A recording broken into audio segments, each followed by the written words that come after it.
মিসবাহ, আপনি তো সারা রাতই জেগে আছেন। আচ্ছা, একটা বিষয় জানতে চাই, জাহাঙ্গীরনগর বিশ্ববিদ্যালয়ে সাধারণত অনেক দোকান খোলা থাকে, মানুষজন ঘুরতে যায়, খেতে যায়। নির্বাচন ঘিরে আসলে সার্বিক পরিস্থিতি কি ক্যাম্পাসের? আপনারা রাতে খাবার দাবার করার সুযোগ হয়েছে কিনা?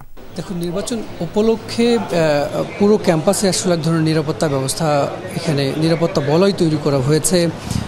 প্রধান ফটকের বাইরে সেখানে বিজিবির পাহাড় আমরা দেখেছি। পুরো ক্যাম্পাস জুড়ে 1200-র মতো পুলিশ সদস্য, গোয়েন্দা সংস্থার যারা আছেন তারা এখানে নিয়োজিত আছেন এবং বহিরাগত শিক্ষার্থী নয় এমন কাউকে আসলে এখানে ক্যাম্পাসে ঢুকতে দেওয়া হয়নি এবং এখন পর্যন্ত সেটি হচ্ছে না। ফলে ক্যাম্পাসে অন্যান্য সময়ে যে ঘুরতে আসা মানুষের এক ধরনের উপস্থিতি থাকে, আজকের দিনে সেটি একেবারে বলা চলে যে একেবারেই শূন্য ছিল। তবে নির্বাচনকে ঘিরে পুরো ক্যাম্পাসে এক ধরনের উৎসবের আমেজ ছিল, সেটি বেলা বাড়ার সঙ্গে সঙ্গে আরও বেড়েছে। তবে শেষ বিকেলে এসে কিছুটা ভাটা পড়েছে যখন কয়েকটি প্যানেল থেকে নির্বাচন বর্জনের ঘোষণা দেওয়া হয়েছিল। এরপরে মূলত যখন ব্যালট বাক্সগুলো সিনেট ভবনে আনা হয়, এই সিনেট ভবনকে কেন্দ্র করে আশপাশে শিক্ষার্থীরা তারা অবস্থান নিয়েছেন। তারা দীর্ঘ সময় ধরে এখানে অপেক্ষা করছেন। এখানে অনেকে গান কিংবা বিভিন্নভাবে আড্ডায় মেতে এই সময়টুকু পার করছেন এবং এখন যে জায়গাটিতে ভোট গণনা হচ্ছে এই রুমটির কক্ষের বাইরে অনেক শিক্ষার্থী তারা বিভিন্নভাবে অপেক্ষা করছেন যে কখন ফলাফলটি ঘোষণা হয়। আপনি যেমনটি বলছিলেন যে ক্যাম্পাসে এই নির্বাচনকে ঘিরে আসলে যারা বাইরের তাদেরকে ওভাবে যেহেতু প্রবেশ করতে দেওয়া হয়নি, ফলে অন্যান্য দিনের মতো চিরচেনা যে ক্যাম্পাস সেটি আসলে আজকের দিনে ছিল না। এবার যদি ফল গণনার কথা বলি, এটি রাত 10টার পরে শুরু হয়েছে। ফল গণনা আনুষ্ঠানিকভাবে শুরু হয়েছে নির্বাচন বর্জনের ফলে এবং কয়েকটি হলে যেহেতু নির্বাচন কিছু সময় ধরে বন্ধ ছিল, নানান সময় নানান ধরনের বিতর্ক এই নির্বাচন ঘিরে ছিল। অর্থাৎ পোলিং এজেন্টদেরকে ভিতর প্রবেশ করতে না দেয়া, যে কালি ভোট দেওয়ার পরে যে কালি ব্যবহার করা হয়েছে সেই কালিটি উঠে যাওয়া, পরবর্তীতে ওএমআর পদ্ধতিতে যে নির্বাচন হওয়ার কথা ছিল সেটি থেকে যখন সরে আসা হয়েছে অ্যানালগ পদ্ধতি, অর্থাৎ পেন্সিল দিয়ে দাগ দিয়ে তার পছন্দের প্রার্থীকে নির্দিষ্ট করবার যে বিষয়টি সেটি যখন শুরু হয়েছে, সেখানে কলমের পরিবর্তে পেন্সিল ব্যবহার করা হয়েছে। এ ধরনের আসলে দিনভর নানা ধরনের অভিযোগ ছিলই। মোট 8টি প্যানেল থেকে 4টি প্যানেল ভোট বর্জন করায় পরে 4টি প্যানেল শেষ পর্যন্ত থেকে গেছে। কিছুক্ষণ আগে একটি প্যানেল, অর্থাৎ বৈষম্য বিরোধী ছাত্র আন্দোলনের যে প্যানেলটি, সেই প্যানেলটি ছিল, তারা সংবাদ সম্মেলন করে নানান ধরনের অনিয়মের কথা তুলে ধরেছেন। তারা সরাসরি ভোট বর্জনের ঘোষণা দেননি, কিন্তু তারা এই নির্বাচন কমিশন কিংবা প্রশাসনের নানান ধরনের দুর্বলতা, অবহেলা কিংবা যে ধরনের ত্রুটিগুলো আছে সেগুলো তারা তুলে ধরেছেন। তারা একটি বিষয় স্পষ্ট করে বলেছেন যে 1992 সালের পর যেহেতু জাকসু ইলেকশন হয়নি, সুতরাং এই ইলেকশনের জন্য শিক্ষার্থীরা মুখিয়েছিলেন এবং 33 বছর পর একটি ভোট উৎসব হচ্ছে এখানে। সেই জায়গাটিতে প্রশাসনের আরও বড় ধরনের প্রস্তুতি এবং যে বিষয়গুলো নিয়ে প্রশ্ন উঠেছে সেই বিষয়গুলো নিয়ে প্রশ্ন ওঠা উচিত হয়নি বলে তারা মনে করছেন এবং এই জায়গায় প্রশাসনের গাফিলতি তারা আছে এমনটি জানিয়েছেন।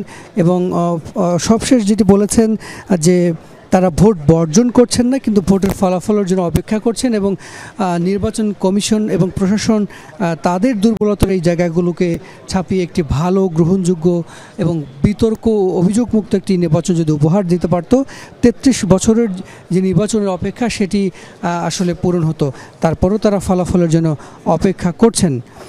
আর এই মুহূর্তে আমরা দেখছি যে 4টি হল সংসদ নির্বাচনের যে ভোট সেটি গণনা শেষ হয়েছে। জাহানারা ইমাম হল, মীর মোশাররফ হোসেন হল, কাজী নজরুল ইসলাম হল এবং কামাল উদ্দিন হল, এই 4টি হল সংসদ নির্বাচনের ফল গণনা শেষ হয়েছে। এখন চলছে মাওলানা ভাসানী হলের ফল গণনার যে বিষয়। 4টি টেবিলে এই ফল গণনা চলছে। আমরা দেখেছি 10টা 10 মিনিটে ফল গণনা শুরু হয়েছে, এখন রাত 2টা 6 মিনিট বাজে, অর্থাৎ 4 ঘন্টায় 4টি হল সংসদ নির্বাচনের ফল গণনা শেষ হয়েছে। সুতরাং আমরা যদি মনে করি যে 1 ঘন্টা একটিও হল সংসদ নির্বাচনের ফল গণনা করা সম্ভব হচ্ছে। সেক্ষেত্রে শুধু 21টি হলের ক্ষেত্রে 21 ঘন্টা সময় লাগবে। পাশাপাশি জাকসুর যে গণনা সেটি কিন্তু এখনও বাকি আছে। ফলে এইভাবে 4টি টেবিলে একইভাবে যদি ফল গণনা চলতে থাকে, সেটি আগামীকাল দুপুর নাগাদ তো নয়, সেটি আরও হয়তো অনেক দীর্ঘ সময় লাগবে এই ফল গণনা শেষ হতে। তবে আমরা আশা করছি যে সকাল নাগাদ হয়তো গণনার যে ধীরগতি কিংবা গণনার যে পরিসর 4টি টেবিলে এখন গণনা করা হচ্ছে, সেটি যদি তারা বাড়ান এবং এখানে লোকবলও বাড়ানো হয়, সেক্ষেত্রে একটু গতি আসতে পারে। আর এই মুহূর্তে যারা এই গণনা প্রক্রিয়ার সঙ্গে যুক্ত আছেন, তারা আসলে ভোর থেকেই এই নির্বাচন প্রক্রিয়ার সাথে তারা যুক্ত আছেন। গণমাধ্যম কর্মী আমরা যারা আছি এখানে প্রায় সবাই সেই ভোর থেকে একইভাবে এই আমরা ফলাফল ঘোষণা করে যাচ্ছি। সুতরাং আমরা বলতে পারি যে এটি খুবই সময় সাপেক্ষ এবং দীর্ঘ একটি সময় লাগবে এই ফল গণনার ক্ষেত্রে। আর নির্বাচন বর্জনের যে বিষয়টি, সেটি আসলে 4টি প্যানেল এখন পর্যন্ত নির্বাচনে আছেন, তারা ফল পাওয়ার অপেক্ষায় আছেন। আর 4টি প্যানেল ইতোমধ্যে আপনি জানেন যে তারা নির্বাচন বর্জন করেছেন এবং এই নির্বাচনে তারা নানান ধরনের অভিযোগ তুলে সেই জায়গা থেকে তারা সরে গেছেন। জাতীয়তাবাদী ছাত্রদল, সম্প্রীতির ঐক্য, সংসপ্তক পর্ষদ, স্বতন্ত্র অঙ্গীকার পরিষদ, এই 4টি প্যানেল তাদের ভোট বর্জন করেছে।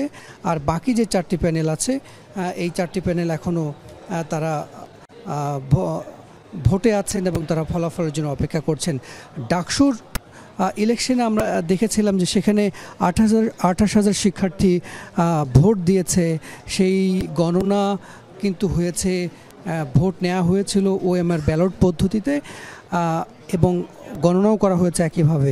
ফলে আমরা দেখেছি 28,008 কেন্দ্রের কেন্দ্র 8টি হবার পরে এবং শিক্ষার্থী এবং ভোট 28,000 পড়বার পরেও সেটি কিন্তু মধ্যরাতে সেই গণনা শেষ হয়ে গিয়েছিল, যদিও সেই ফলাফল ঘোষণা করা হয়েছে শেষ রাতে। তো এখানে 8,000 শিক্ষার্থী ভোট দিয়েছেন। এখানে সেই জায়গা থেকে আশা করা যাচ্ছিল যে এটি হয়তো রাত 10টার মধ্যেই এই ফল গণনা শেষ হয়ে যাবে। সেটি আসলে কোনোভাবে করা সম্ভব হয়নি, বরং রাত 10টায় ফল গণনা শুরু হয়েছে। তো সব মিলিয়ে এই ছিল আমার কাছে জাকসু নির্বাচনের ফল গণনার সবশেষ।